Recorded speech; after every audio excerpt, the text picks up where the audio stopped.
Hello दोस्तों, राशियों study points में आपका फिर से स्वागत है। मैं आपका हरीश। और कल जो है मैंने लेखपाल की एक शिफ्ट दी थी, आज सेकंड शिफ्ट स्टार्ट किया है। ये सब 2015 के हैं। वो वाली जो शिफ्ट थी वो 2015 की पहली शिफ्ट थी, और ये दूसरी शिफ्ट वाली एग्ज़ाम की क्वेश्चन पेपर्स जो सॉल्व किए जाएंगे ऑनली राशियों स्टडी पॉइंट्स पे। तो आइए शुरू करते हैं। और आपका ये ग्रामीण विकास का पहला प्रश्न शुरू होता है अब। कौन सी उपभाषा राज्य के पश्चिमी भागों, रोहिलखंड और ऊपरी दोआब में बोली जाती है? ये सब लेखपाल के क्वेश्चंस हैं जो 2015 में आए हुए हैं। तो आप लोग इसका आंसर दे सकते हैं। चलिए, नहीं देते हैं तो कोई बात नहीं, इसका आंसर है खड़ी बोली। ठीक। चलिए चलिए अगले प्रश्न पे चलते हैं। प्रश्न नंबर 2 है, तहसील स्तर पर सरकारी निकायों को क्या कहा जाता है? बता सकते हैं आप लोग?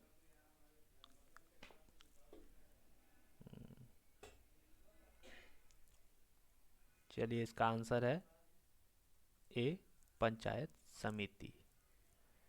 ठीक है। ये सब प्रीवियस ईयर के हैं। तो जो ग्रामीण परिवेश, ग्रामीण विकास के लिए जो भी देना चाहते हैं, लेखपाल एग्ज़ाम जो भी देना चाहते हैं, उनके लिए ये सबसे अच्छी चीज़ है, क्योंकि प्रीवियस पेपर है। तो भाई जाहिर सी बात है कि इससे उनको कुछ नॉलेज होगा कि कैसे पेपर आते हैं। आते हैं थर्ड क्वेश्चन पे। 2011 की जनगणना के अनुसार उत्तर प्रदेश की सबसे अधिक जनसंख्या वाला शहर कौन सा है? ये तो आप लोग बता ही सकते हैं। ठीक। इसका आंसर है ए, कानपुर। कानपुर जो है वो सबसे अधिक जनसंख्या वाली शहर है उत्तर प्रदेश की, 2011 के अनुसार। अभी तो नई आने वाली है, देखिए कब तक आती है। आइए अगले प्रश्न पे चलते हैं। हाल ही में केंद्र सरकार की प्रस्तुत की गई सी रंगराजन की रिपोर्ट के अनुसार कोई भी व्यक्ति जो ग्रामीण क्षेत्र में रुपए, ये जो सिंबल होता है ये रुपए का सिंबल होता है, डॉट डॉट डॉट से अधिक खर्च करता है उसे गरीब नहीं समझा जाएगा। ठीक है, ये 2015 के था। ठीक। उसमें इसका आंसर जो था वो था 32 रुपये से अधिक खर्च नहीं करेगा। अगर 32 रुपये के ऊपर खर्च करेगा तो वो गरीब नहीं है। ये समिति आई थी। ठीक। अगले प्रश्न में चलते हैं। उत्तर प्रदेश के निम्नलिखित शहरों में से किसके पीतल उत्पादों का अधिकतम निर्यात किया जाता है? ये अच्छा सवाल है। और इसके उत्तर हैं ए, मुरादाबाद। मुरादाबाद जो है पीतल का शहर कहा जाता है मुरादाबाद को। ठीक है। चलिए अब चलते हैं अगले प्रश्न पर। इसमें ग्रामीण विकास में जो है 25 प्रश्न आते हैं एक बार में, एक शिफ्ट में। ठीक है, ग्रामीण विकास के क्वेश्चन है यहाँ पर। उत्तर प्रदेश में कितने जिलों में विभाजित है? तो जाहिर सी बात है आपको सभी को पता है वो। रुकूं या बताएंगे आप लोग?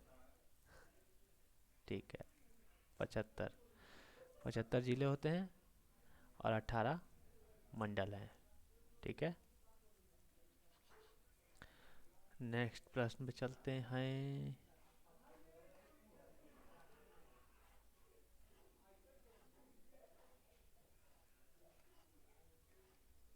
अगला प्रश्न है, अंबेडकर विशेष रोजगार योजना AVRY के अंतर्गत परियोजना की इकाई लागत से कम नहीं होनी चाहिए।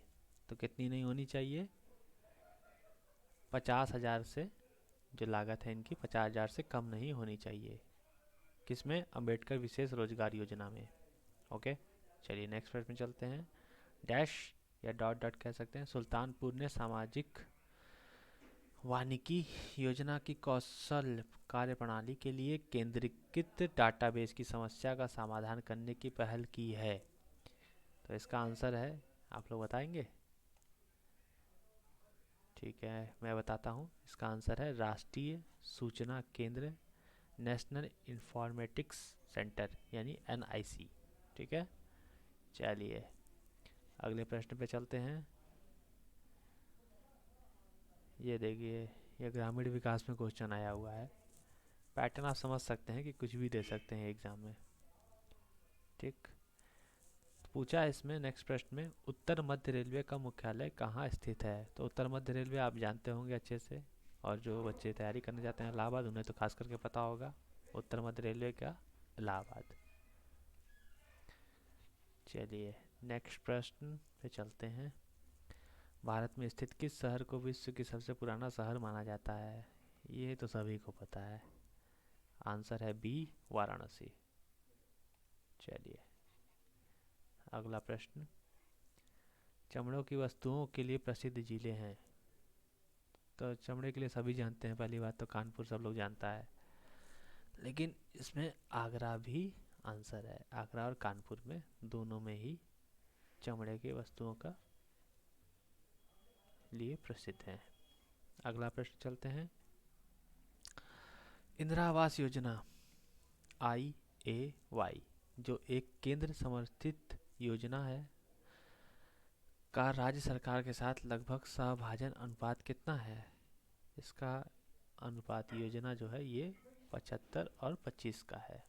ठीक, चलिए अगले प्रश्न पे चलते हैं। भू कृषि का रिकॉर्ड कौन सा है? कोई बता पाएगा कि भू कृषि रिकॉर्ड कौन सा होता है? ठीक है, मैं बताता हूँ। इसका आंसर है ए, गिरदावरी। गिरदावरी मतलब जानते हैं क्या होता है? ये एक तरह का फसल का सर्वे होता है जो वर्ष में 2 बार होता है। ठीक है, फसल की एक सर्वे होती है गिरदावरी। ठीक, चलिए नेक्स्ट प्रश्न में चलते हैं, जिसमें भू कृषि का रिकॉर्ड होता है। यहाँ क्वेश्चन है, एक बिस्वा का एक बीघा से क्या अनुपात है? ठीक, तो आपको पता होगा एक बीघा में कितना होता है, 20 बिस्सा। कितना, 20 बिस्सा। तो जाहिर सी बात है 1/20 होगा, यानी कि 1:20। ठीक है, चलिए अगले प्रश्न में, 1 एकड़ कितने वर्ग गज के बराबर होता है? ठीक है, 1 एकड़ कितने वर्ग गज के बराबर होता है?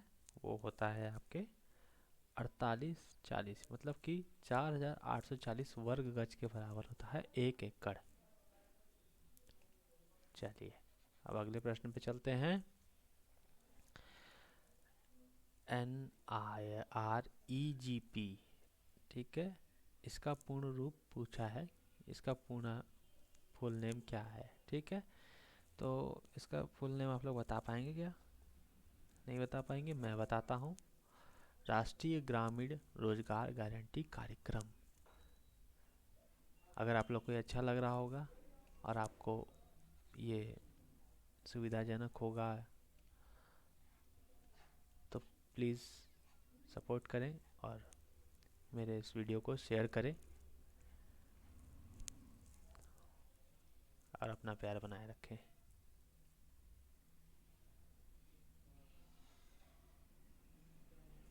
चलिए अगले प्रश्न पे चलते हैं। पूछा है, जिला अस्पताल के लिए भारतीय लोक स्वास्थ्य मानकों के अनुसार 10 लाख जनसंख्या वाले प्रत्येक जिले में कम से कम कितने बिस्तर होने चाहिए? तो भाई 10 लाख पे इन्होंने सिर्फ 300 बिस्तर रखे हैं। ठीक है, ये जिला स्वास्थ्य अस्पताल के आधार पर आया है। ठीक है, चलिए घरेलू व्यक्तिगत जल हीटर के लिए आर्थिक सहायता योजना के अंतर्गत उत्तर प्रदेश राज्य में क्या प्रोत्साहन दिया जाता है? ये होता है आपका, इसको बट्टा कहते हैं, बट्टा। ठीक है, चलिए अगला प्रश्न, उत्तर प्रदेश की मुख्य व्यावसायिक फसल क्या है? ठीक, यानी कॉमर्शियल फसल क्या है आपकी? तो अभी सभी को पता है, गन्ना। गन्ना हमारे यहाँ उत्तर प्रदेश में ज़्यादा उत्पादित होता है, इसलिए कॉमर्शियल फसल है और डायरेक्ट निकलती है और डायरेक्ट चली जाती है खेत से। ठीक है, यहाँ कहता है कि एक ग्राम में ग्राम वार्डों से चुने हुए कितने सदस्य होते हैं जिन्हें पंच कहा जाता है। तो पंच कितने वार्डों द्वारा चुने जाते हैं? तो इसका आंसर है 7 से 17।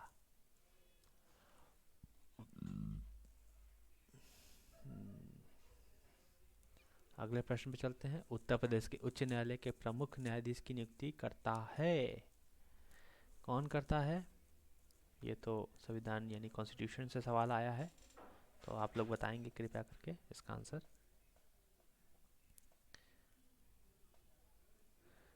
कौन करता है? भारत का राष्ट्रपति करता है। उच्च न्यायालय के प्रमुख न्यायाधीश की नियुक्ति राष्ट्रपति करता है, लेकिन किसके अनुशंसा पे करता है? ऐसे डायरेक्ट थोड़ी कर देता है, किसी ने कुछ कहा होगा तभी ना। वो कहता है जो उस राज्य का यानी उत्तर प्रदेश राज्य का जो राज्यपाल होगा उसके सुझाव पर, मतलब सुझाव क्या, एक देता है कि मैं आइडिया देता है कि हाँ इनको रखना चाहिए। ठीक है, चलिए अगले प्रश्न में चलते हैं। उत्तर प्रदेश में एक वर्ष में न्यूनतम कितनी ग्राम सभा की बैठक या मीटिंग होनी चाहिए? तो यहाँ वर्ष की बात कर रहा है। अगर 6 मंथ में बोलता तो सिर्फ एक होता, लेकिन यहाँ पर बोल रहा है कि वर्ष में, यानी कि वर्ष में 2 बार, जैसे हमारी बैठती विधानसभा में होता है, लोकसभा जो, सॉरी लोकसभा कह रहा हूँ, ठीक है, जैसे चुनाव वगैरह मतलब होते रहते हैं इनके। ठीक है, चलिए बढ़िया है। अगले प्रश्न पे चलते हैं।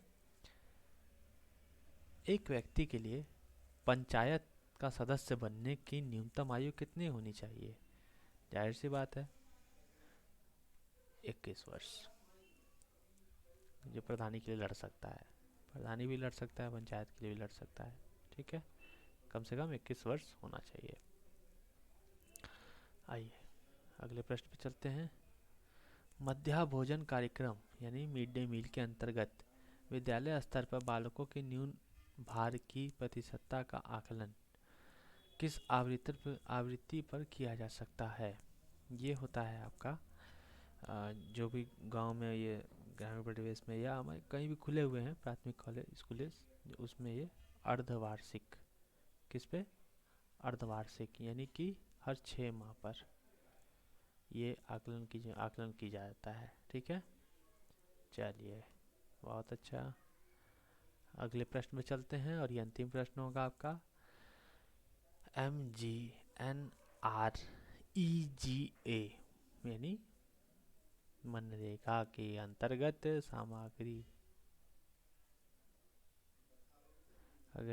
सामग्री संगठक के मामले में केंद्र और राज्य सरकार द्वारा किए गए निर्धारण का अनुपात कितने कितने का होगा? बताओ। 75 और 25 का, यानी कि केंद्र होगा 75 और राज्य होगा 25। ठीक है, तो फ्रेंड्स आप लोग बताइएगा ये कैसा लगा मेरा ये वीडियो, और ये जो है आने वाले लेखपाल एग्ज़ाम में काफ़ी ज़्यादा सहयोग करेंगे, क्योंकि पुराना पेपर है। अगर पुराना पेपर है तो जाहिर सी बात है ये आपको कुछ ना कुछ सपोर्ट तो करेगा ही करेगा, और इससे नॉलेज होगा आपको कि कैसा एग्ज़ाम आते हैं ग्रामीण परिषद से संबंधित। तो फ्रेंड्स अगर अच्छा लगा हो तो लाइक करिए, शेयर करिए, सब्सक्राइब कीजिए। ठीक है, थैंक यू एवरीवन।